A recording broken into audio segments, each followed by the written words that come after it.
Hello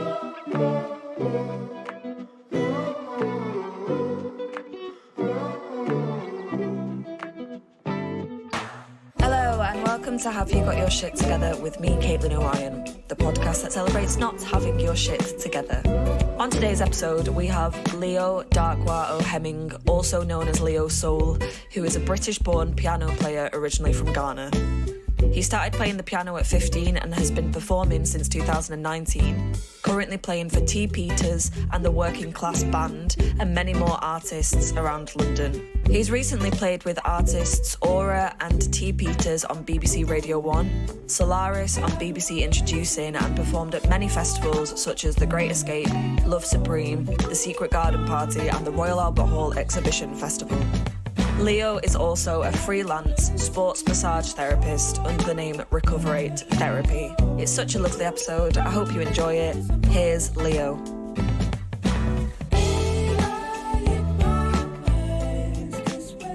Thank you so much for coming and joining us. Thank you for having me. Yeah, welcome.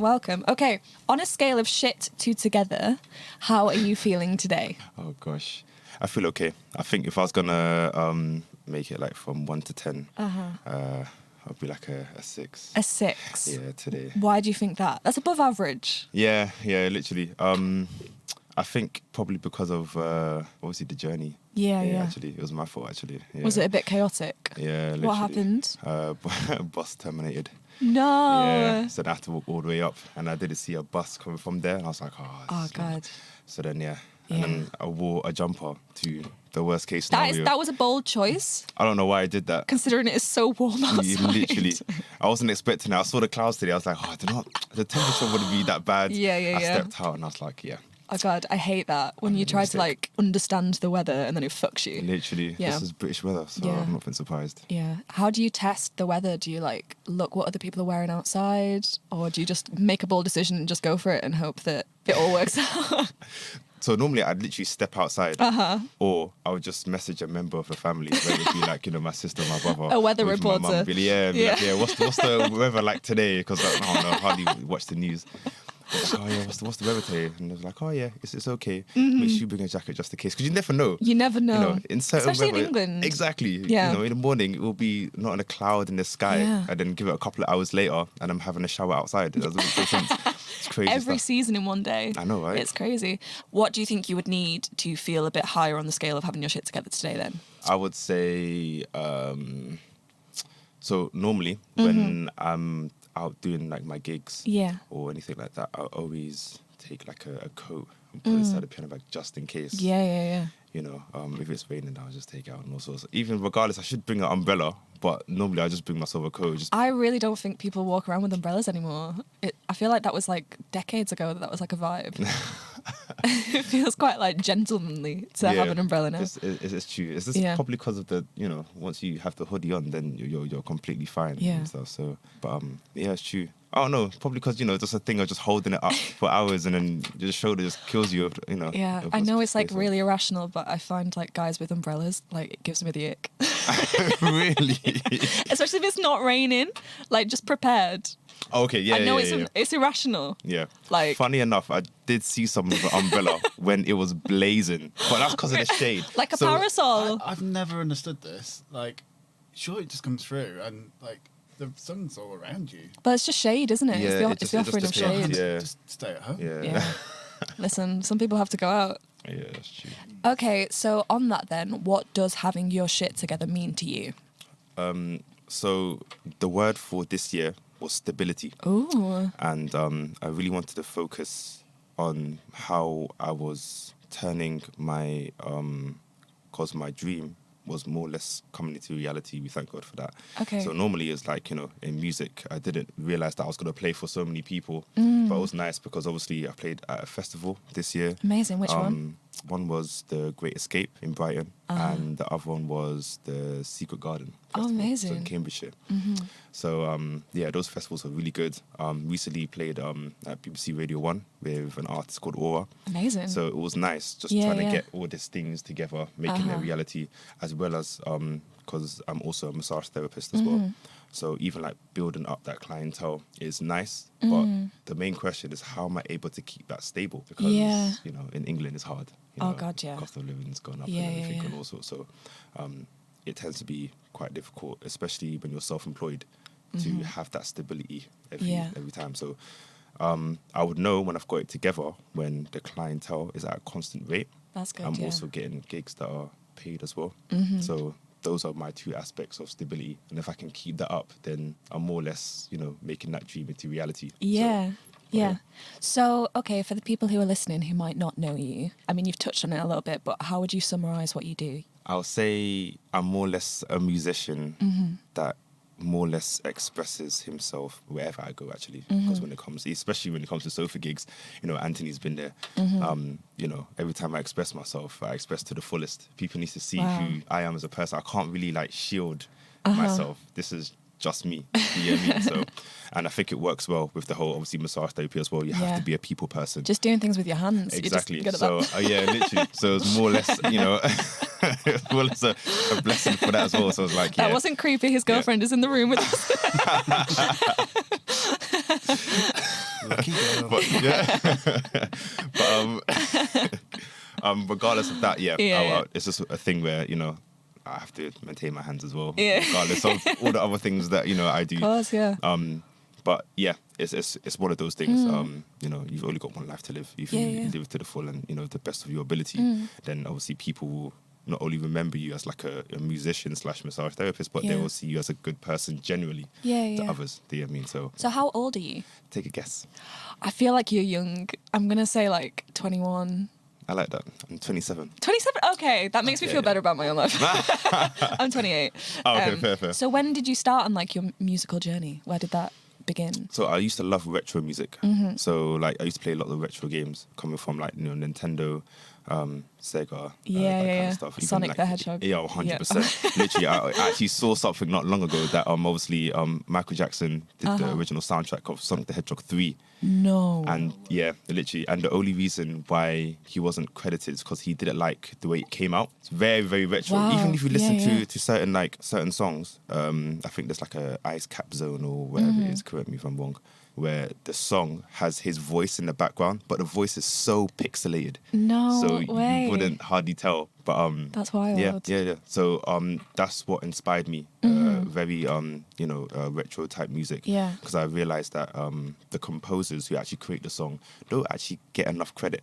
Like, you know, for games and stuff like that. Literally, not at all, the OST is incredible when it comes to things like retro games. That's what I brought myself up on. So when I was playing the keys, I was like, oh yeah, this is nice. And then I realized that they use certain sequences like, you know, 2-5-1, and it's like, you know, every, you know, if not like every musician knows what a 2-5-1 sequence is.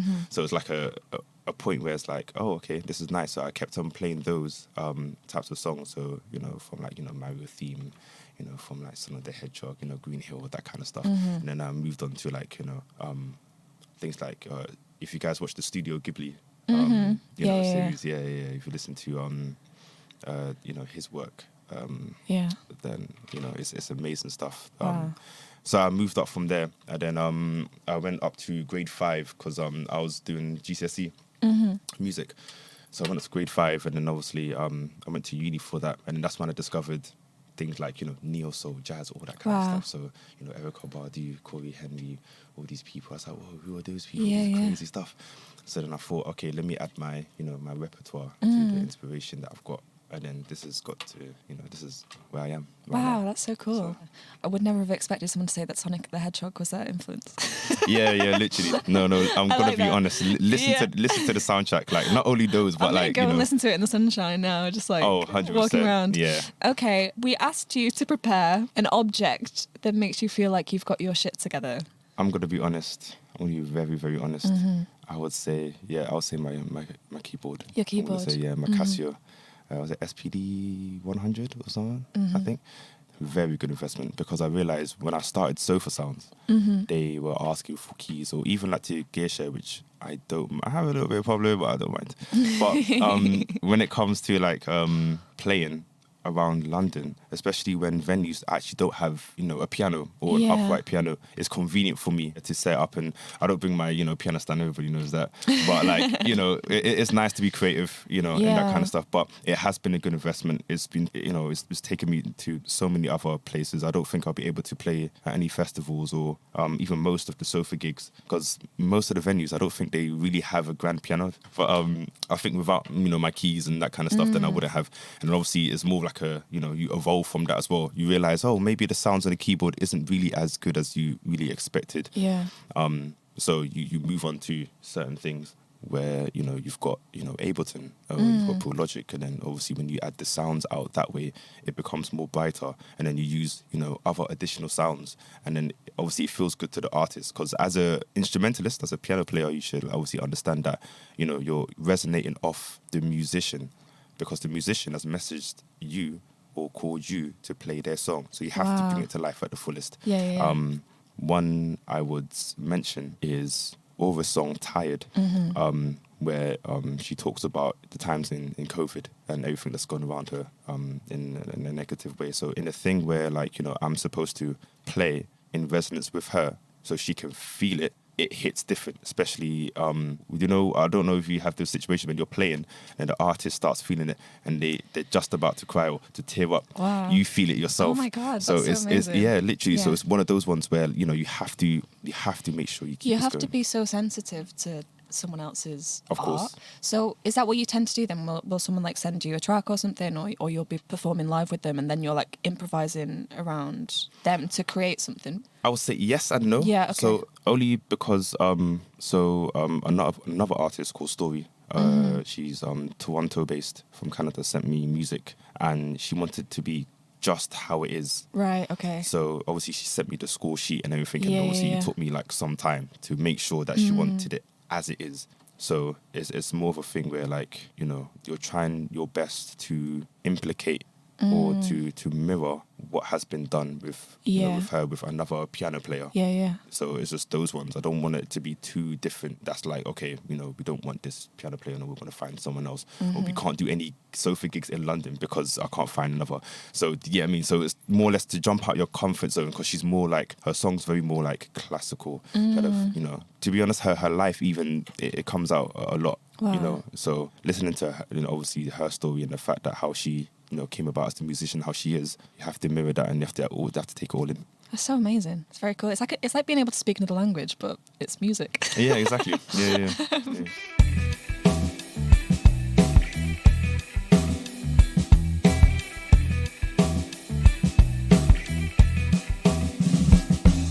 A time in your life where you felt like you really had your shit together. Love Supreme. I'll say Love Supreme, because I think it was the first major festival that I played in the tent. Because you know how it is in terms of festivals, you've got different tents and you've got the main stage and that kind of stuff. Yeah. So to be part of that, and for the amount of people to come through to watch, obviously, the artists play, but to play for it's amazing. Yeah. It's actually amazing. So in my head, that's what I thought, I've got my stuff together. And then over a period of time, people are like, oh, yeah, this is Leo Soul. Oh, that's Leo Soul. But then obviously my partner was like, oh, Dr. Leo Soul. And then another person was like, oh yeah, the doctor. And I'm like, oh gosh, The doctor. Is that my name now? That's so cool. So I thought, okay, cool. Let's just add it to Dr. Leo Soul. So I changed that, and that's my name now. Yeah, because I think Leo Soul's already taken, I think. So I thought, Dr. Leo Soul, I'll put it as that. That's so cool. It's nice, yeah. So how was it when you were performing at festivals, and is that always something that you've kind of had the ambition to do? Oh, 100%. Yeah. 100%. I think it's also a gateway as well. In terms of, because like there's times people message you, be like, hey, how you doing? I saw you perform at this place, or I saw you perform at that place. And I think, they'll see the level of professionalism when you played at certain places. Because imagine I'm hearing like, I performed at, Royal Albert Hall, 3 times with different artists. I've played with, artists that's, gone through, different places and that kind of stuff. So I think that level of professionalism just shows that, okay, your skills must be high end for you to be playing around those places. 100%, yeah. So, yeah. So what is like the ambition for Dr. Leo Soul? Oh, gosh. I think the ambition one day will probably be to obviously bring my music out. I've got so much things in the archives that I haven't really brought out yet. Yeah. So I think it would be nice to bring out my own stuff. Funny enough, I might do my own sofa sounds at one point. Sorry. Heard it here first. So so we'll see how that goes. But I think that's like on the music base, that's what I see myself playing for, major musicians, but also doing bringing your my own stuff. music out there. That's really cool. In opposition to that then, a time in your life where you felt like you really didn't have your shit together. Okay, so I'll say in terms of music in conformity with income, it seems like I didn't really get it together as much. Because I'm playing for everybody, don't get me wrong. It's nice to play for everybody, but it seemed like I was paying to play, if that makes sense. And I know it sounds a bit, different saying that, because in the beginning, you're just like, I'll just, I'll play for everybody, it's fine, just take pictures of me and all sorts for the exposure and that kind of stuff. But if you're trying to make this full time, this is the requirements that obviously, need to be brought out there. So this happened obviously a few years ago. And then I realized, I'm actually getting, paying to play. And it's like, if this is happening over a space of time, as soon as I run out, I won't be able to travel this place and that place. Do you know what I mean? So it's kind of like I need to make a living through music at this point in time. Because don't get me wrong, I think at the time I was obviously working in the warehouse, it was fine, don't get me wrong. But if it's a thing where I need to pull my aspirations out and do this full time and then leave what I'm doing, then it's kind of like that was the focus part. I feel like if this was like a poetry gig or something, I'd be like sat there clicking, because this is such a thing though that I have found in terms of when you are a creative person or when you're trying to follow creative pursuits, that shift from it being like your passion to trying to make money from it, and like, because I'm an actor, so when I left drama school, there's such like a gratitude that people have just to be offered any opportunity to be doing their dream, and it's a really hard thing to shift into getting paid your worth. And it's a similar thing because I also do spoken word poetry, so it was a similar thing where at first I was just happy to be getting offered a gig, and I was just happy to be there, and I was just happy to I was getting something out of it. But then there's that point where like you're paying to travel to do the headline thing, and you're paying to do this, and I already owned the poems and I'd be writing them anyway, but then shifting to asking for money for them is just a really weird thing. But it's also something that you have to do. Literally. It's knowing your worth, isn't it? Exactly that.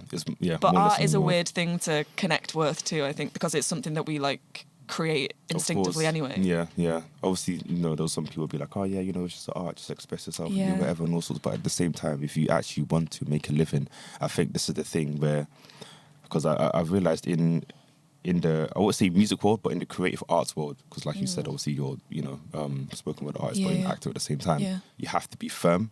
You can't be too nice. Yeah. You can't be way too nice. I know. I've definitely done it where I've like done a gig and someone has like said that they were going to pay me, and then afterwards I've not been paid, and I've felt almost like I didn't want to annoy them by asking to be paid. That is something that I'm really getting better at, because it's really hard, because you are just grateful for the opportunity that person has given you. Yeah. But there's such like power dynamics within these industries, I think, that you don't want to piss anyone off because you want them to ask you again in the future, and it's just it gets really complicated. Of course, yeah. It gets very complicated, and it's a thing where, you really have to make sure you stand out as much as you can and be like, what makes me different for all the other musicians. You know what I mean? Because obviously, your creative arts is singular. So it's more or less like a low-key competition, as in, I'm playing for this person, I'm playing for that person. But I don't want to be that person to be too inexperienced for the person to be looking for somebody else. That kind of stuff. So it's more of a thing where, especially, at the end of the day, when you expect to get paid, you don't want to message them after a while and be like, hey, how's it going? About the payment. 6 months later, I feel like you have to let it die.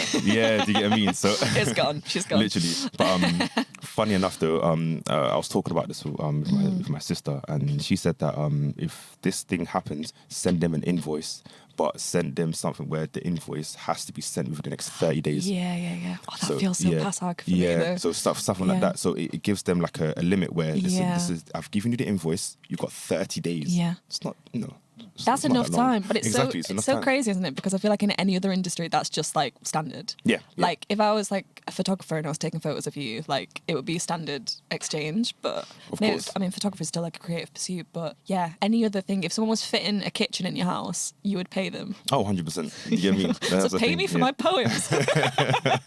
Literally, especially if they do really like them. They like them, and obviously, it sticks to you. It's like, yeah, this is amazing stuff. I would like to pay you and all sorts. But I'll say, obviously, the bare minimum will probably be like, oh, we won't pay, but we'll pay for your travel. And I'm like, okay, that's fine. Do you know what I mean? That's okay, in terms of at least I'm not losing anything, so which is fine. But I think it is important for musicians to even or even creative arts people to be paid. Do you think you've got better at that then? Yes. Yeah. Yeah. Treating yourself like a business, basically. Oh, yeah, more or less. Yeah, of course. Because in the beginning I was doing it like, I really, really enjoyed it. It was amazing stuff. But then at the end of the day, it's like, oh, wait, hold up. When you look at other people, wait, this guy's getting paid the same thing I'm getting paid for. Maybe I'm doing a little better, but he's getting paid more. Why is that kind of thing? So it's more like a thing where, sometimes you got to like put your foot down sometimes and be like, okay, yeah, I mean. And actually, people will probably just respect you more. But I think we worry that it'll go the opposite way. Yeah. It's weird. It's a thing where, sometimes you got to like put your foot down sometimes and be like, okay. Yeah, actually, people will probably just respect you more. But I think we worry that it'll go the opposite way. Yeah. It's weird. Okay, 3 things that make you feel like shit. Okay, so I'll say when I get a message to go to a gig, or even a message for even a massage therapy. Let's move on to that actually. Okay. So I get a message like, they'll be like, I need treatment for like next week. I'll say, okay, that's fine. What time? 1 o'clock. No problem. That's fine. Literally. 1:12, I'm getting ready, and as soon as I leave the house, bear in mind 30 minutes to get there. Yeah. Oh, can we change the time? Or, sorry, can I cancel? That gets on my nerves. A flake. Yeah, that gets on my nerves. But like a business flake. Yeah, that's literally. worse. Yeah. Like, I've walked out, I've woken up, you've wanted this time exactly for you to get treatment, do you get me? Like, it's not a thing where I've asked you, you have come to me. Yeah. You put a specific time, and I'm like, cool, you've put me in your care. Yeah. You've got different pains, aches, or whatever's in your body, and I'm trying to make sure that you walk away pain-free with additional knowledge to your body, and you want to cancel. Not even a day before or a week before, 30 minutes before. That happened like last year, or like, a few weeks ago. And I was like, yeah, this is long. Oh, that's so annoying. Long. And how do you still charge them? So, yeah. Because you should. Yeah. So basically, you should have like a 24-hour cancellation policy. Yeah. No, it's true. Standard. It's true. That Next time you see me, you give them extra knots. That is so true. Do not piss off your sports therapy person. Got sciatica, have you? But yeah, literally, like that was true about the whole cancellation fee. I do need to, like, there's something that I have to put on, like, obviously just in case, because it makes them dedicated. Yeah, but it's just what we were talking about in terms of like art and this. It's like respecting your time and actually like getting paid for that, and to treat yourself as a business and all of those things. Take your own advice, babe. Yeah, literally. Yeah. Okay, another thing that makes you feel like shit. This has been happening recently, and I hate this so much. When I was in when I was playing, I was playing at a gig, and I don't know why, but so my software Ableton, sometimes you've got your sounds preset, and then obviously as soon as you put the MIDI cable in, and then you've got that loading. Yeah. And then I don't know how it does it, but in your laptop it fogs out, or it brightens, and it says that Ableton is not responding. Oh my and God. This is like probably like during the gig or during sound check, and it's like, oh my gosh, this is so long. I need to do this now. Do you know what I mean? The panic. So it's the thing of just like restarting the whole software, and that one of the things that make me feel like crap. When technology fucks you, basically. Yeah, man. Because you can be It's so prepared. annoying. I mean, we had it yesterday. We were saying, like, you're so prepared, you arrive early, we came to the studio, and then just nothing worked. None of the equipment worked. Yeah. And then you're just freaking out because there's only so much that you can physically do to make things work. Yeah. Do you think you're quite good at staying calm in those situations? Oh, not when it's close to the time. Nah, I feel heated. I was thinking this is so long. Like I think last year I was busking with an artist called Ayo, and I was on my way and I forgot my power cable, but it was fine because obviously, you know, I've got batteries in the 8. That's one of the perks of having obviously a keyboard. You know, once it requires batteries, then you can busk anywhere. Inbuilt speakers, you're moving fine. It's amazing stuff. But yeah, everything's all set and all sorts, and I'm playing. But I realized that the light on the on button was blinking, and I realized it was off. I was thinking, in my head, I was thinking, I've already put these batteries in yesterday. Like, how is this draining all my battery? It's nuts.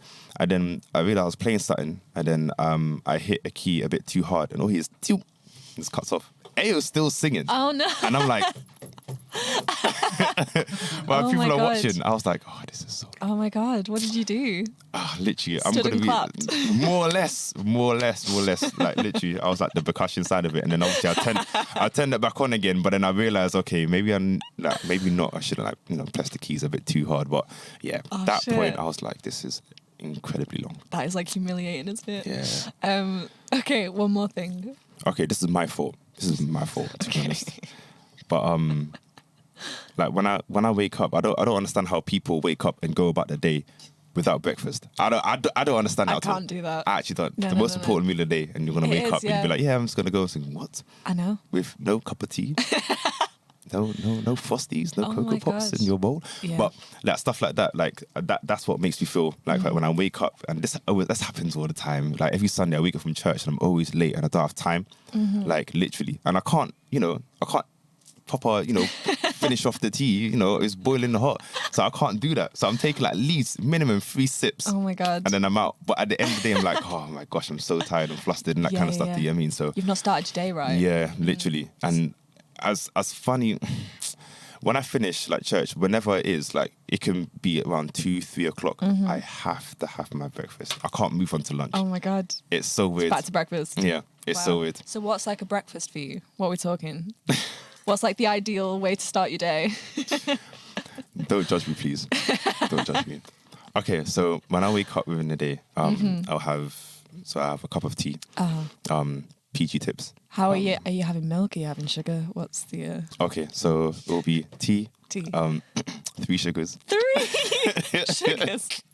Listen, okay, you need that sweet kick. I'm a sweet tooth. I'm gonna lie, I'm a sweet tooth.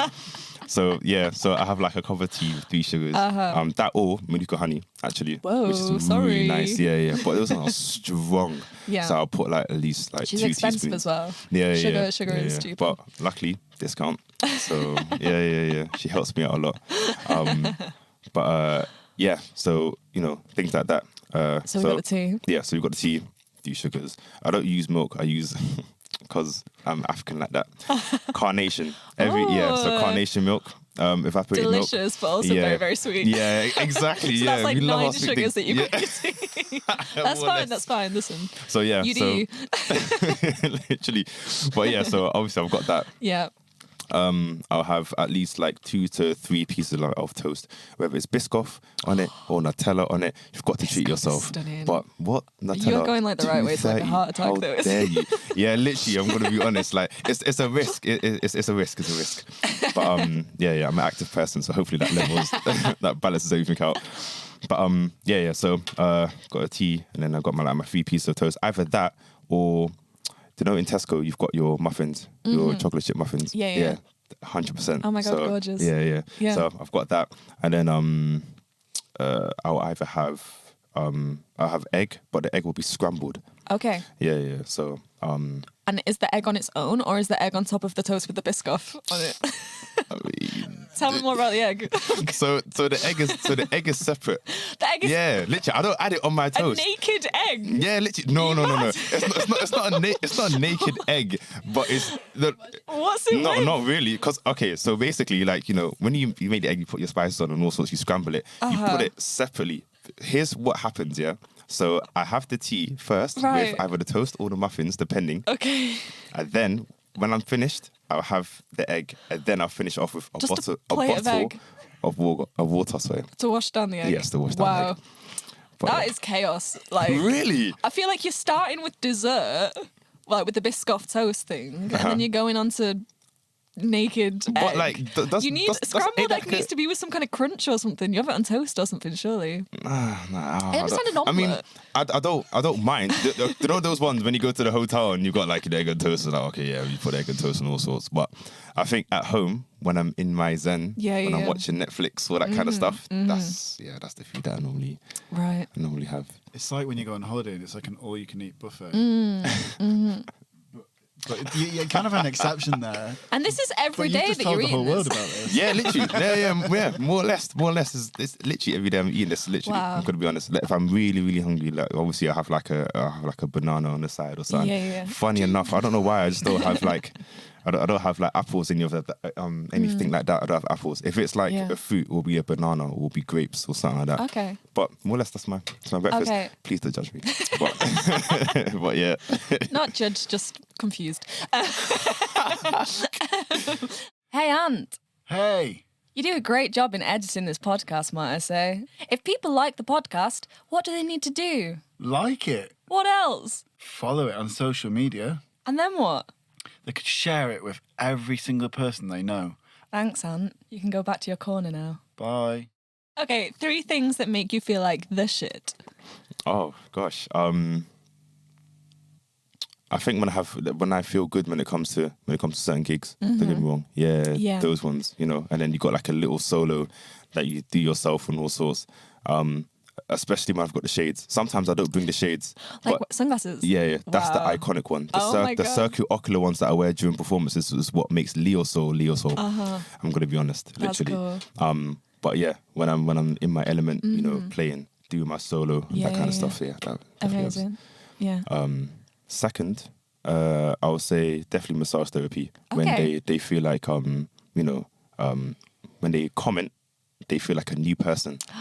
That's nice. That's wholesome. I'm going to be honest. Like even yesterday, I had somebody yesterday had a problem with their lower back and obviously their top and even like the tricep, because they said they were trying to do a certain move in the gym and they couldn't really move it because that area was tighter than the other side. But at the end of the treatment, knowing that they can move around and say, "No, I don't feel no pain," That's and saying, amazing. "Oh yeah, that's the best treatment yet," or they've been like, "Oh, I've been to physios and all sorts, but like you are far by the best." When I hear that, it's wholesome. It means that okay, there's certain things that you're doing right. Yeah. You're evolving. You're becoming a better massage therapist. I would say so. Yeah, we that's start amazing. from the beginning. The beginning, I don't think I was that good at all. Yeah. But obviously now you're looking at different, body compositions, different situations, activities of daily life and that kind of stuff. And knowing that you're able to solve that at the end of the day, knowing that, okay, I've got, the person trusts me with, their well-being and they'll feel good at the end of the day. It's perfect for me. So. I think it's quite like an emotional thing as well, like being a massage therapist, because I imagine for some people it's like the only time that they're being touched in like a caring way, like, and having someone look after them.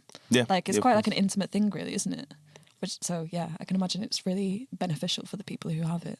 Yeah, of course. And that's why I say again, you have to be like a people person because obviously there'll be a couple of people that have come in, but they'll come in shy. Yeah. Because they haven't done this before. People say, "Oh, that's their first treatment." So it's kind of like, okay, you have to, talk through the process, make them feel as comfortable as they can be, and give them like a step-by-step process of what you're doing, what's going to happen, obviously, afterwards in terms of recommendations to any stretches or any exercise, that kind of stuff. So, but knowing all of that knowledge and knowing that they feel comfortable, that's what that's when you feel like, yeah, this is what I was meant to do. Yeah. 100%. That's so cool. Okay, one more thing. Okay, so so a couple of days ago we had the gig. So Shiva was playing with Nia and they were opening up for the Sugar Hill Gang, the pioneers of hip hop. Oh my god, madness! That's so cool. It was so literally was so good. Yeah. And I came through, and then I was joking, with Nia, but not joking in it because she's amazing. So I was like, oh my gosh, Nia, I'm a big fan of you. Like, you're amazing. Like this, that, and all sorts. You're so good. Like, I love your music. And she was like, wait, hold up. No, wait. This is the doctor. This is Dr. Leo. So I was like, what? And all sorts. And then obviously it's more like, when when people recognize each other as well. Because Nia's amazing. Like she's an amazing artist. Like literally, it was a blessing playing for her that day.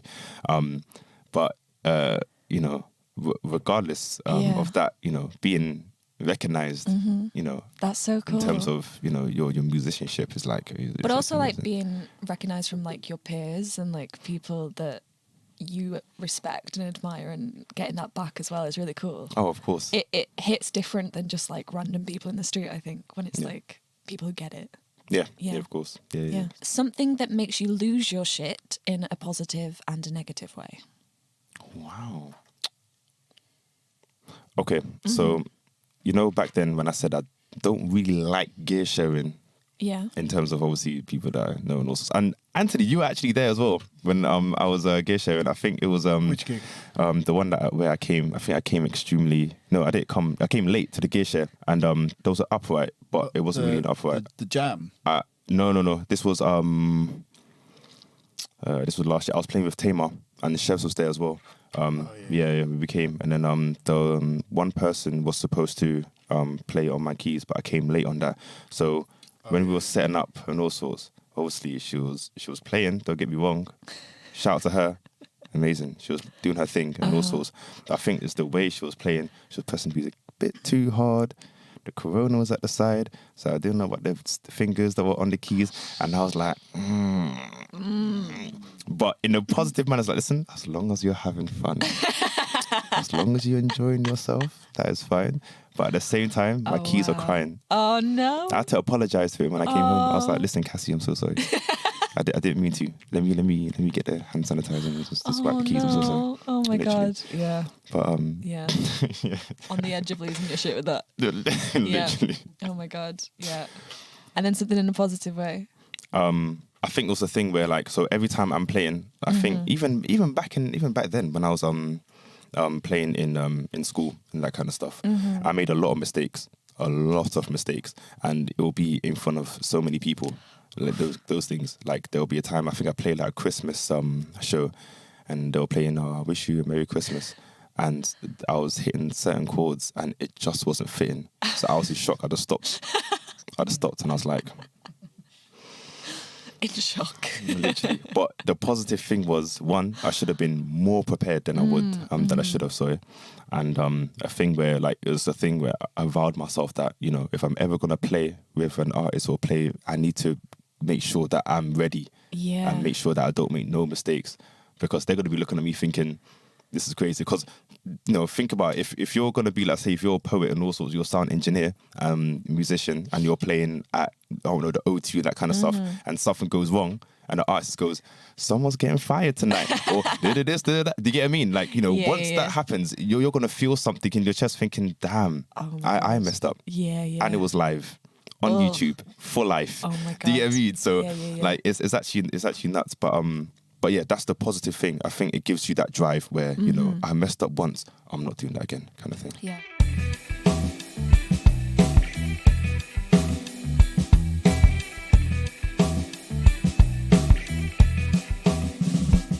Okay, a moment that you found some shit out about yourself.